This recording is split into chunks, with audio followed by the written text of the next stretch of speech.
So this is just a little pamphlet that I picked up along the way on my trip to Independence. And one guy asked, you keep talking about independence like it's the Holy Land or something. My trip there was definitely holy. That line on the bottom saying, giving light to our world. And of course the dragon right there. But inside it talks about the mark that takes away freedom. We might get back to this and read some of it before the end. I'll just give you a couple screenshots here. You can pause it and read it if you want. But it all makes sense now, but at the time, well, that's just another religious group handing out more of their propaganda. But the part where it says giving light to our world and refers to when freedom dies is something I'm going to talk a little bit about here, and we're going to cover a little bit of this video put out today by Passing By 33, where he seems to have a lot of overlap with my own understanding, and he may have reasons for being cryptic, more cryptic than I prefer to be, but I think he and I might be on the same page about a lot of things. The floor.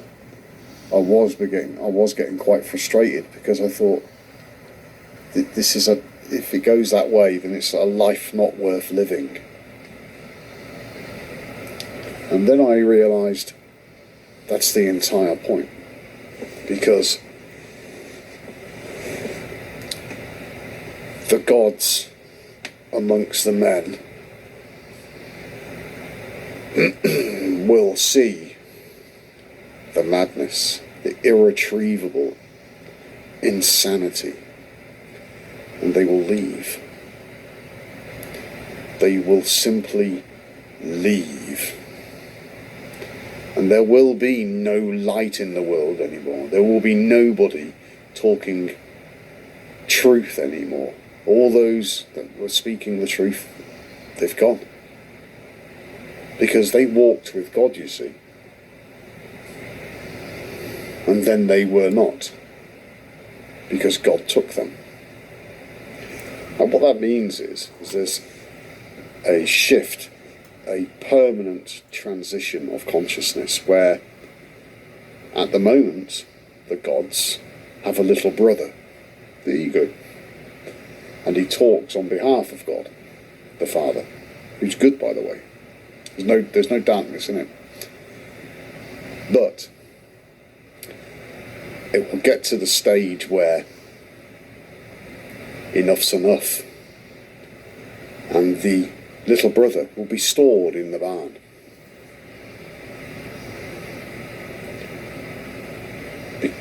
And the gods will leave. This is what they call the rapture, by the way. It's not about being sucked up into the sky on a beam from a spaceship or anything silly like that. It's about the ego, the persona, which means mask, being just put away, just for a little while, just for a short while. And then the real spirit, the real, it's bloody lights.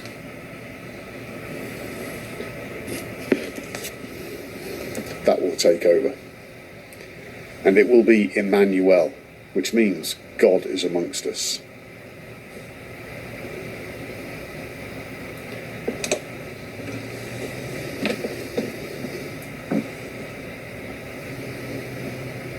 Interesting, isn't it?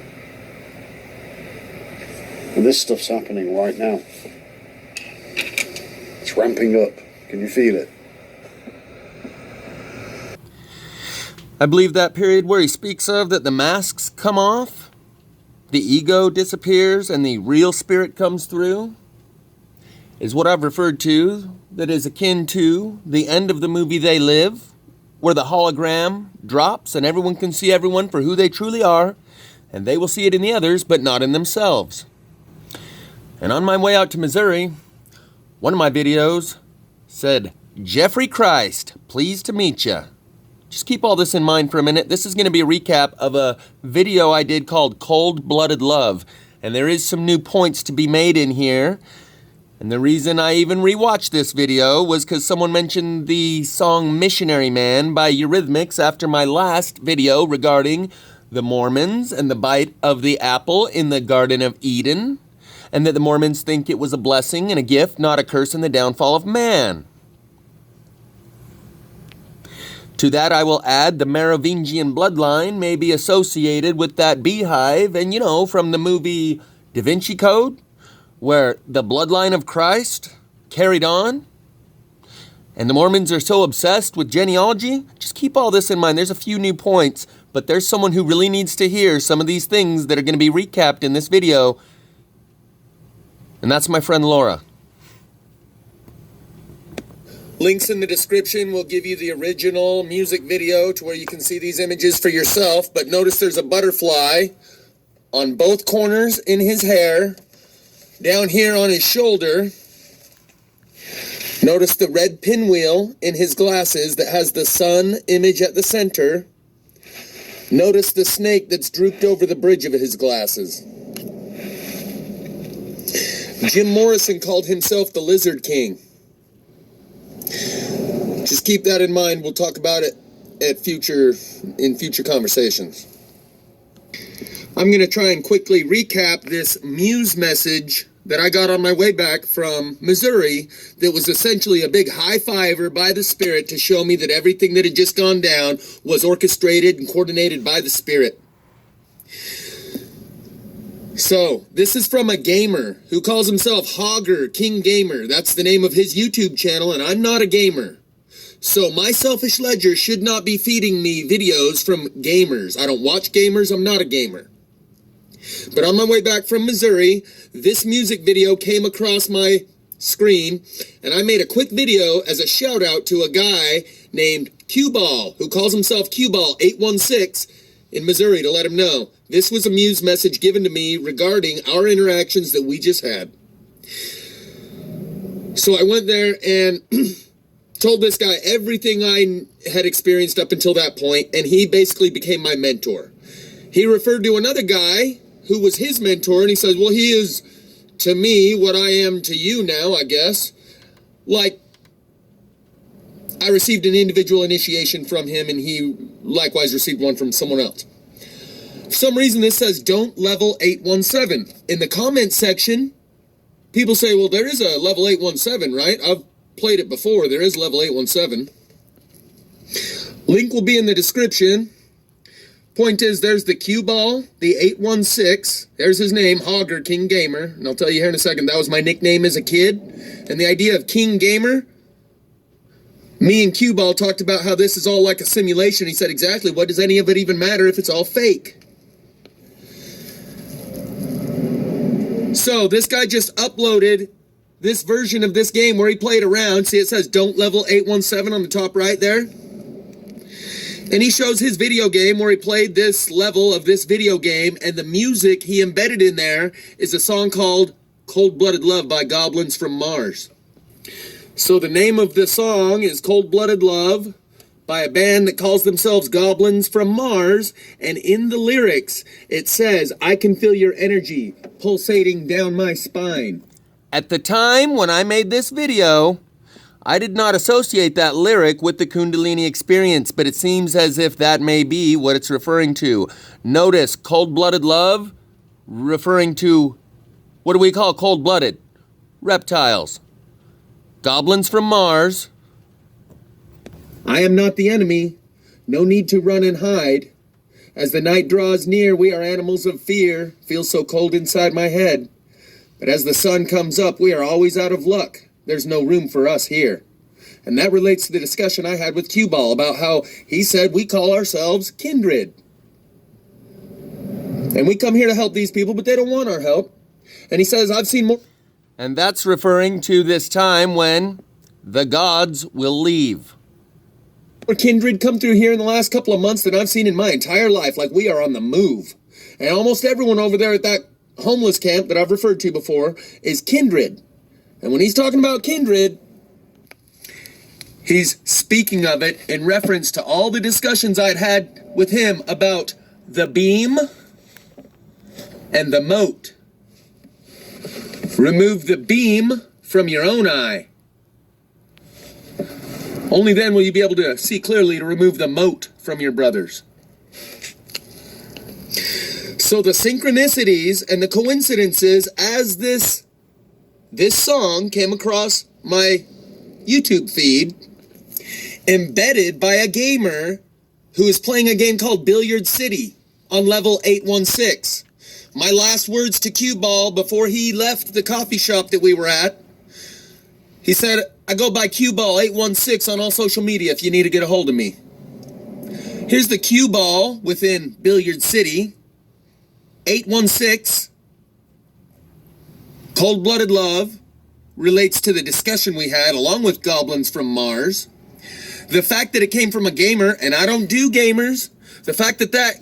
And by the end of this, I'm going to read a comment that I left on Sackcloth and Ashes comment section today, where she's coming to the realization that maybe Gates and Fauci aren't exactly what we thought they were, and in fact, they are serving up the cold-blooded love, doing for us what we cannot do for ourselves. Because we need some tough love. Gamer's name was Hogger. That was my nickname as a kid, Hog. And the idea that he says King Gamer, like I was talking about with Cue Ball, none of this is real anyway. It's like a lucid dream. And so the levels of synchronicity in there showed me this was a Muse message tailored just for me regarding the experience I had just had in this trip to Missouri I'd taken and the people that I interacted with and the discussions that we had. And I don't know why it says don't level 817. Maybe because that's the end of the road.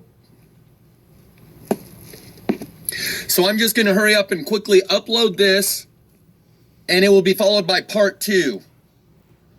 A longer explanation and understanding of what time it is. And that time is departure time. All aboard! Train is leaving the station, and now is not the time to try to save every one of your friends' souls.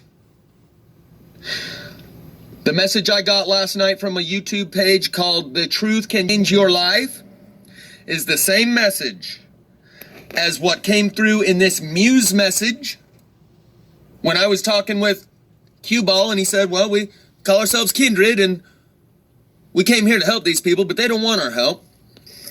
They treat us like we're goblins from Mars. And I'll talk a little bit later about how I spoke at the time that it'll be like in the movie They Live, where they smash the transmitter, the hologram goes down, and everyone can see people for who they really are. They will see it in the others, but not in themselves. And because they will be able to see it in the others, but not in themselves, they will fall in the pits that they have dug for us. With all that same vitriolic rhetoric, all that programming and mind control.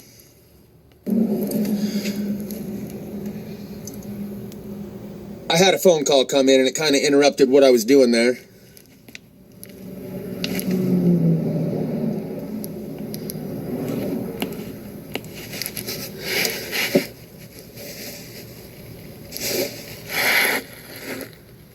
Because they will be able to see it in the others, but not in themselves. They will attack the others as if, at the end of the movie, they live.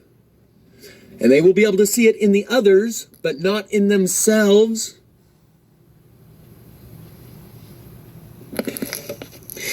And that is why you must first remove the beam from your own eye, and only then will you be able to clearly see to remove the mote from your brother's. And that cold-blooded love that it talks about in the song, when the sun comes up, we are always out of luck. There's no room for us here. It helps us break each other's hearts. And the reason for that is, so you won't do it to someone else, you need to know what it feels like in order to have it done. You need to have it done to you so that you'll know what it feels like and you won't go and do it to someone else. Is there one source of all creation and one force guiding all action? Or is there two sources in order that you can identify one as the other? One is the golden child and one is the scapegoat. Put one on a pedestal and the other in a pit. And you recognize you've been programmed with a lot of fear in order to be a soft-minded person who takes a hardline stance on things you don't understand. or you can soften your heart. But right now, the time is over. Graduation day of Earth School is here, and graduation ceremonies are about to kick off.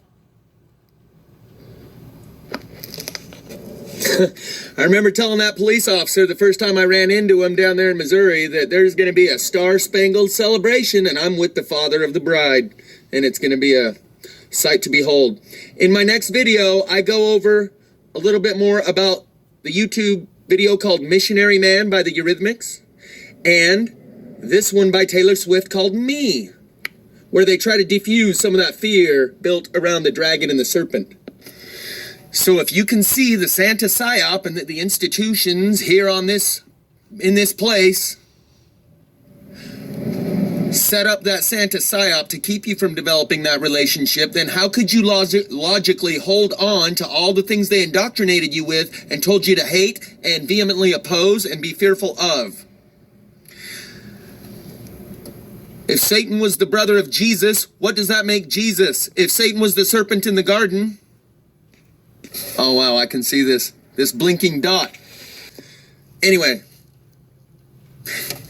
if Satan was the serpent in the garden, and he and Jesus are brothers, what does that make Jesus? And if they're both God's children, and we are God's children, what does that make us? But Christians are so highly conflicted, they haven't even done the basic math on this. Like, how can it be that Jesus was God's only begotten child, only begotten son, yet we're all God's children? They got to perform some mental gymnastics because they haven't even done that basic math. Jesus was the only perfect. No one here could pull a Jesus because none of you are as good as Jesus. He was the only perfect person.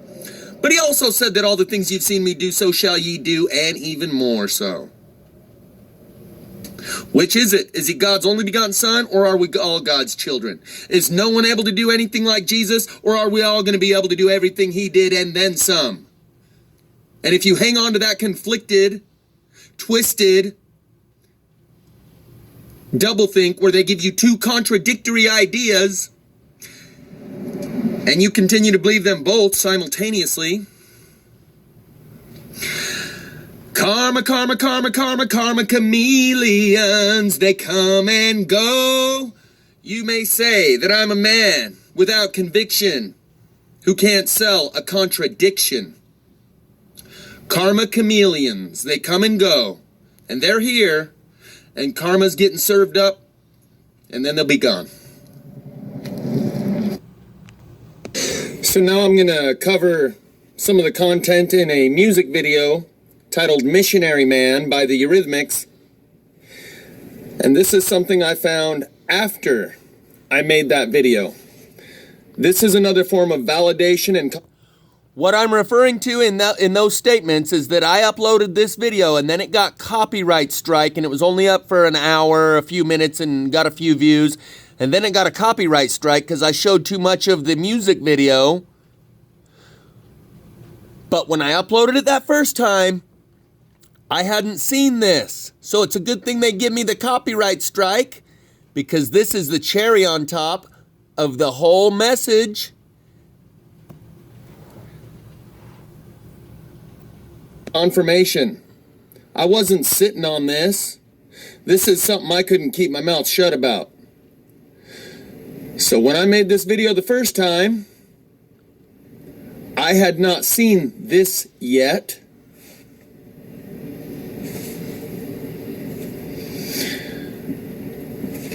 So let's check out Missionary Man. First, I'm just going to cover this real quick. It's a music video by Taylor Swift called Me, where they're trying to diffuse some of the fear of serpents and dragons, and it relates to those butterflies on Jim Morrison, who called himself the Lizard King. And at the very first of this video, they show this snake slithering up to the camera, and then it strikes at the camera and turns to butterflies.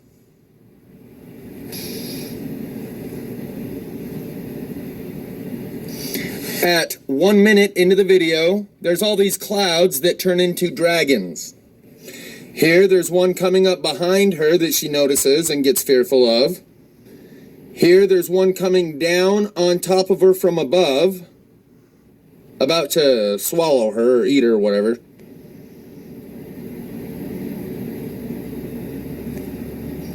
There she's enveloped.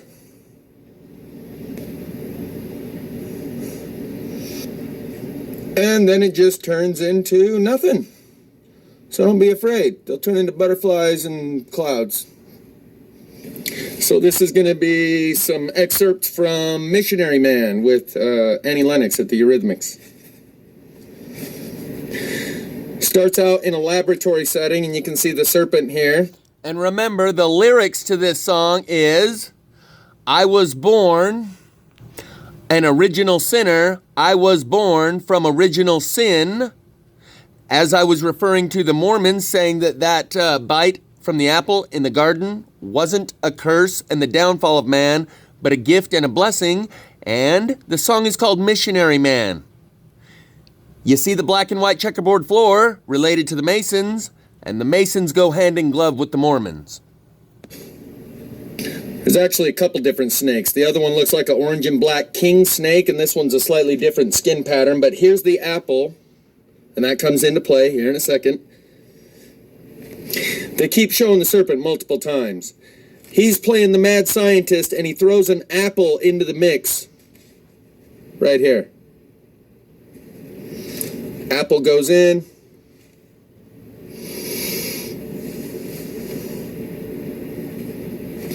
It all gets blended up in the mix, and this is referring to the bite of the apple in the Garden of Eden.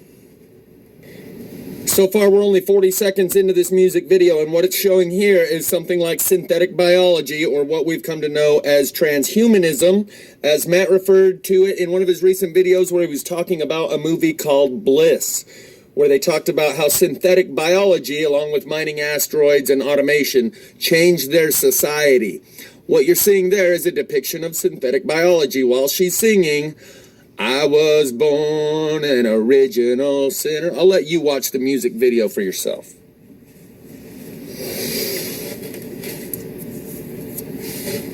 But I stopped it too early because then they show some machinery, which also alludes to transhumanism. I'm just trying to avoid the copyright strike again.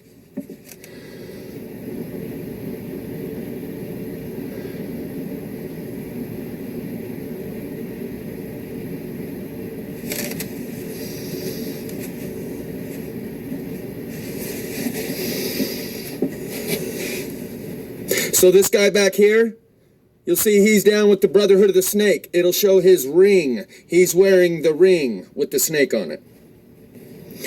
As he opens the door here, we're still only 1 minute, 10 seconds into the video, into the music video.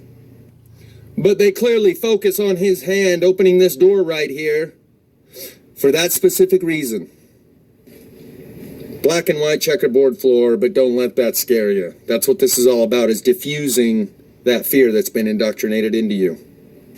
Here it shows more of the machinery.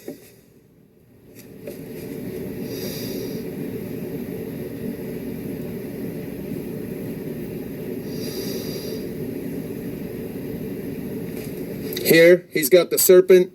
He was just holding it up.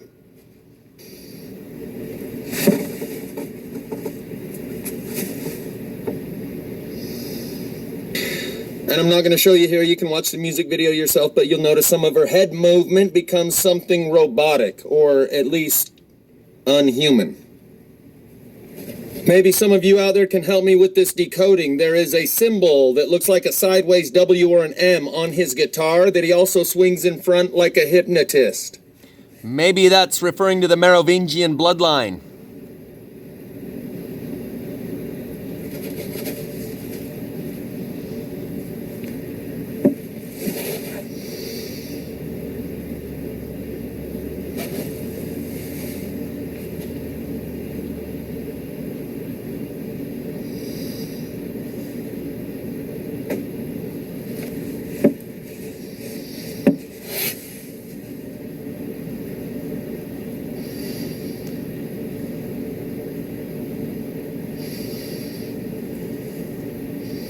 I'm sure someone in the comment section will say, that's demonic possession. So, as choppy and grainy And messed up as the audio was on trying to remake this, it was important to me because that message that came through in that song called Cold-Blooded Love by Goblins from Mars is being repeated. Just like Q-Ball said, we came here to help these people and they don't want our help. There's another message, there's another video that I'll put the link to in the description that came through last night, produced by a channel called The Truth Will Change Your Life. And you'll see that the message in there is talking about how it's not time to try and go save everyone else at this point. That time is over. Running around trying to wake people up and get them on board, that time is over. The time now has come to be ready to make some decisions, because this separation is inevitable and it has to happen eventually. Just like I said on my last video, we've had an entire year of truth drops, carpet bombing the matrix with truth drops. It's all around them.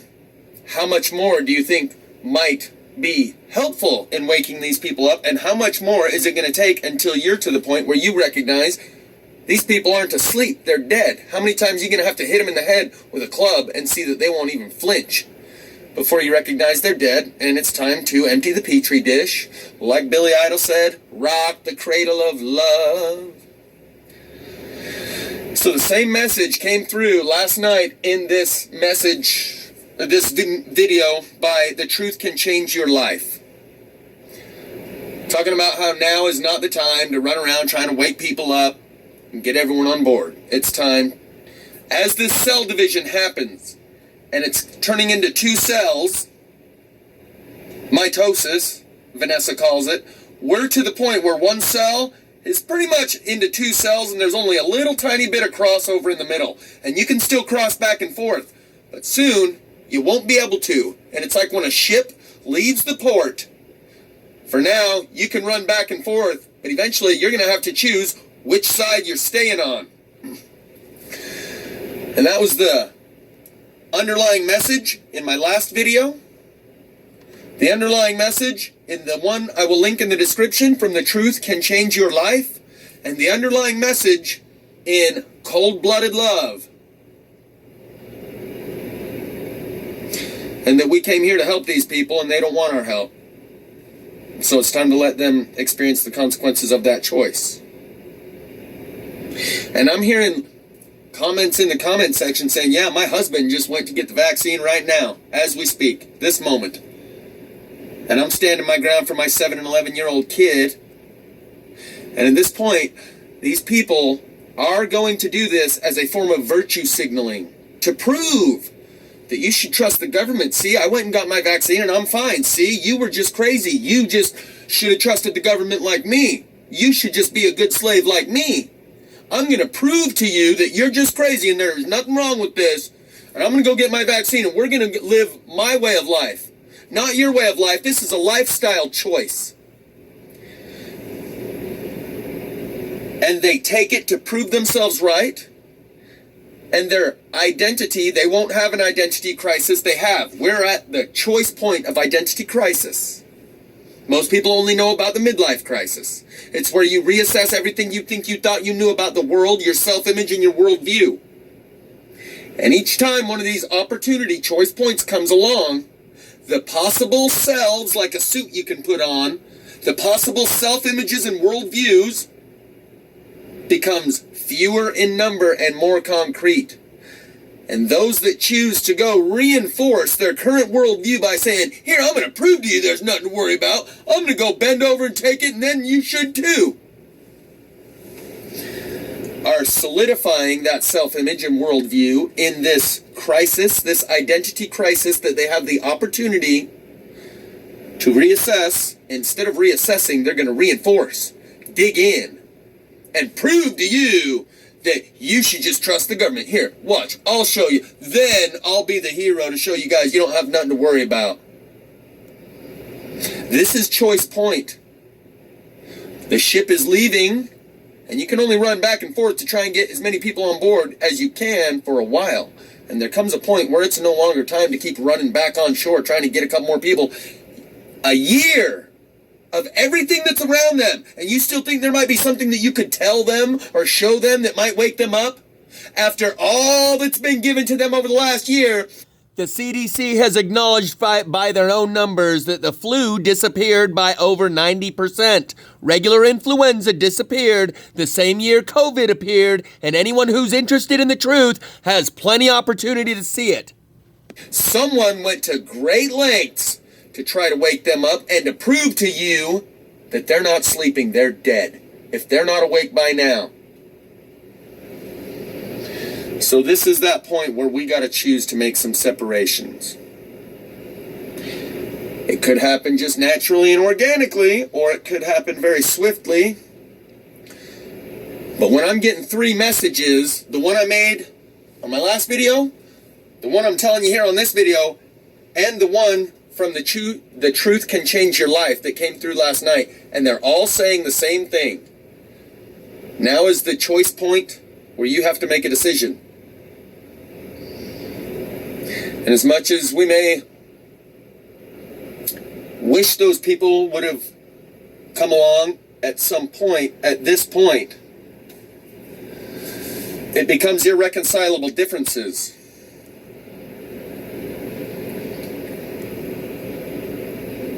And you can either choose to be faithful and maintain your fidelity in your commitment to the truth as you know it, to thine own self be true, or abandon and relinquish that attachment to and that fidelity to and that commitment to and the vows that you've made in that marriage to the truth in order to stay with the group. And this lady whose husband is running out to get the shot thinks he's offering her the chance that you don't have to go. You can just stay here with us. Here, look, let me prove it to you. I'll show you. I'll go be the guinea pig for our family. And then I'll come back and you can see that there was nothing to worry about and we can all just go back to normal and live life happy. Like, he's reinforcing a self-image and a worldview that he has been given so many opportunities to pry himself loose. And that's why I say, they're carpet bombing the matrix with truth drops. With each one of these things you see in the sky that you can't explain, that was an opportunity that someone had to wake up. But instead, they put the blinders on and narrow their view smaller and smaller, closing their aperture smaller and smaller so that they can focus on a little piece of the world that still represents the world that they once knew. And in essence, they have to keep their focus on the rear view mirror. While you and I are looking out the window and saying, hey, there's a big turn coming. No, it's fine. It's all just the same as it was. They're looking out the rearview mirror, reminiscing on the world that they once knew, while out the windshield in every other window, the world they once knew is no longer here.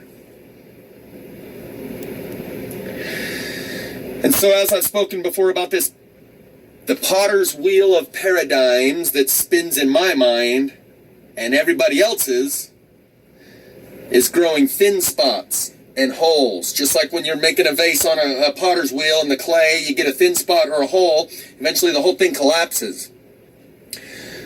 And to expand on a thought that I had just the other day, that just before they put this into the kiln and it hardens it, and this will be the world order for the next 100 years or whatever, right now it's all soft and malleable at this choice point where you have a choice. But as soon as this solidifies, the possible world orders becomes fewer in number and more concrete.